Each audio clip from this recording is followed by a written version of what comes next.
যুক্তরাষ্ট্র ও ইরান প্রথম দফার পারমাণবিক আলোচনা শেষ করেছে ওমানে। ২০১৮ সালের পর এটি দুই দেশের মধ্যে সর্বোচ্চ পর্যায়ের বৈঠক। উভয় পক্ষই বৈঠককে গঠনমূলক হিসেবে আখ্যায়িত করেছে এবং জানিয়েছে আগামী সপ্তাহে দ্বিতীয় দফার আলোচনা হবে। ২০১৮ সালে প্রেসিডেন্ট ট্রাম্প ইরান পারমাণবিক চুক্তি থেকে যুক্তরাষ্ট্রকে সরিয়ে নেন, কিন্তু এখন তার বিশেষ দূত স্টিভ উইটকফ সরাসরি আলোচনার মাধ্যমে সমাধানে আগ্রহ প্রকাশ করেছেন। আলোচনার বেশিরভাগ অংশই পরোক্ষভাবে হলেও কিছুক্ষণ ইরান ও যুক্তরাষ্ট্রের প্রতিনিধি মুখোমুখি কথা বলেন ওমানের পররাষ্ট্রমন্ত্রীর উপস্থিতিতে।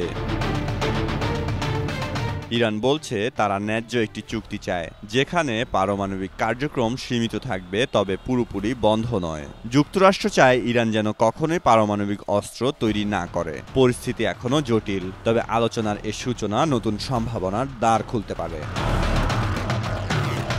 মেহেদী মাসুদ, জনকণ্ঠ।